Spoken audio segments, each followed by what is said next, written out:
Now, another thing that's obvious for anyone who's played a Ratchet game is that the camera is in a different position. It used to always, it was kind of behind the shoulder with Ratchet, obviously for obvious reasons that you're not doing that. But what has that opened up in terms of how you can present the game and that how the game controls? Yeah, this is a director's type camera, so we do control what it's looking at, but it also works really hard to keep all 4 players on screen at the same time.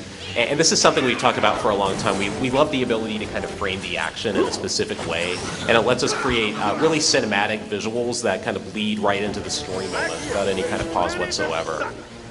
So I would assume that with the camera in this position, you can't have the same kind of strafe mechanics that you do in the pure single-player Ratchet game? It's definitely not an over-the-shoulder shooter-type camera, and we've had to make some adjustments for that, for sure. But, we kind of started with that because we thought the core experience of getting everybody looking at one screen and kind of experiencing the same thing together was worth a lot of other things that we needed to do to make that work. And so how do you sort of adjust so that so that your character can aim or target on certain objects or enemies in the game? Right, we have a couple things. We have a little bit of assist for it, although it does a great job of detecting where you're pointing.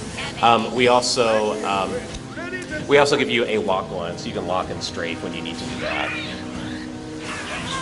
But really, I mean, the main thing to say about it is that it's a really good system kind of working behind the scenes to make sure that we're aiming where we want to. I love Qwark's gait. The shoulders going back and forth. Sad. Having sadness. Yeah, we want Qwark to feel like a tank, for sure. He's giant, he's just a big space heater. Whoa, that was awesome! And would we consider this a boss battle, or is this just sort of a mid-level? We think of this as just a really big enemy. We like these enemies that kind of focus the player's attention on one thing.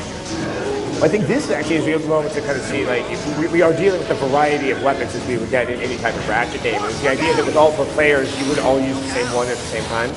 That is really our focus, and that's not to say that we don't have some special abilities, but this is a game that really is about coordinating weapon use with the team. So we put a lot of our effort into weapons that feel really great to use with other players. That must have been interesting to actually go through the development of the weapons because you have to consider the cooperative nature. It's been a fun new challenge for us. After working on so many of these games and making so many weapons, it was really great to have this new cool thing to sink our teeth into. And we've had more ideas than we know what to do with. Now, are all the weapons brand new, or are we going to see some of the classics return? I'm not allowed to tell you that right now. I'm very sorry. When the magic day comes. Now, has the graphical engine made any changes since Crack in Time? This does look even better. Yeah, we've had a variety of upgrades, some of which have been made possible just by our tech evolving, and some are things that we can do because of this new camera type. So, we have things like screen space ambient occlusion going on. We have a lot of new post processes. This is, really is the next evolution of Insomniac's engine that we're seeing here.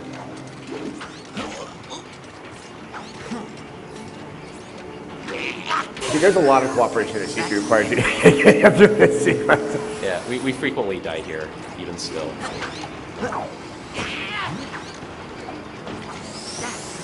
It's semi-miraculous that we're making it this far. Wow, nice. All right, round of applause. Yeah. Thank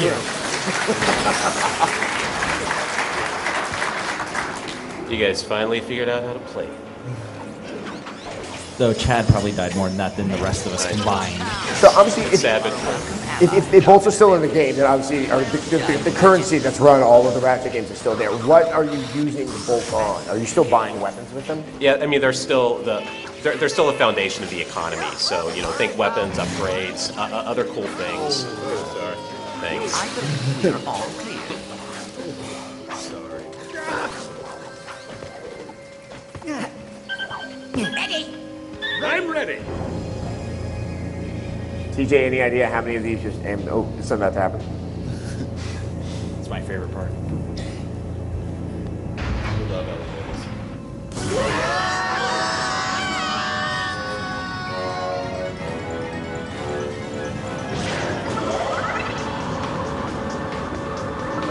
Now, move towards the fan. All together now! Move! All together now!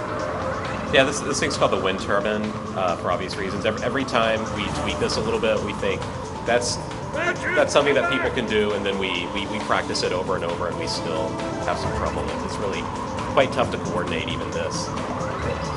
Are all 4 of you trying to land on your own respective circle? Yeah, right now we're trying to hold hands and stay together. So we can have enough wind resistance to move up this thing. And all it takes is one person who's a little bit twitchy, such as James Stevenson. I have too much caffeine every day.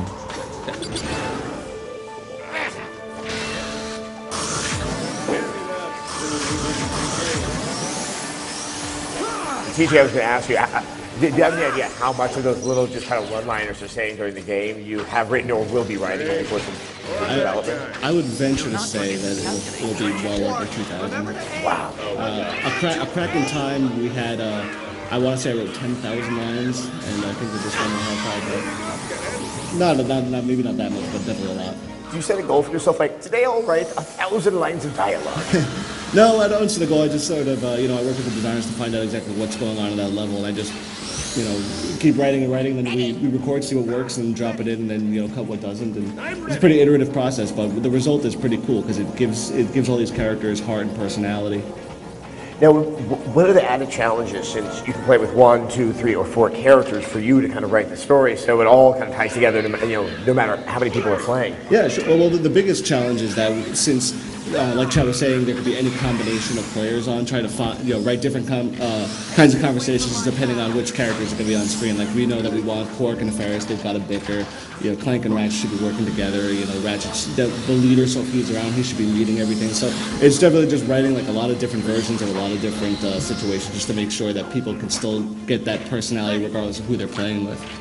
I'm just curious, throughout the games, have you ever kind of made the excuse in your head why Nefarious has never really identified Ratchet and Clank as the larger problem to his evil deeds than Qwark, who he seems to be so maniacally obsessed with? Yeah, it's funny because it's so true. It's like he should be concerned with Ratchet and Clank more than Nefarious, but you just can't ask for logic with Nefarious. He's just so crazy that anything he says goes. If he ever was logical, yeah.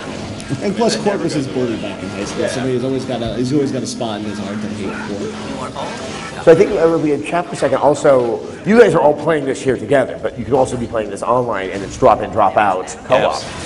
Absolutely, that's our thing. We want to make it really easy for people to jump into games and just have a great time with it. So, I could be here, other people could be far away, or any combination of that. So it could be 2 on one couch and then 2, off somewhere else. Yeah, absolutely.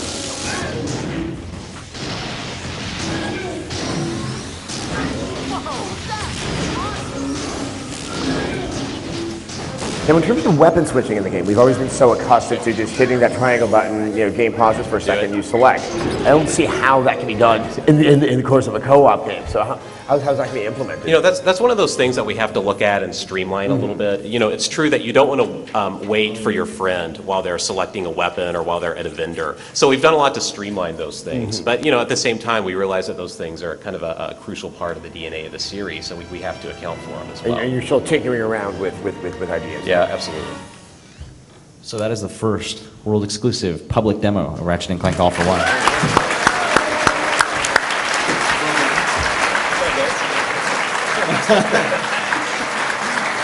Thank you very much, guys. That was, I think it's safe to say, quite impressive. Is there anything more you would like to say before we open up to questions from the audience here? I think we might have a trailer to show.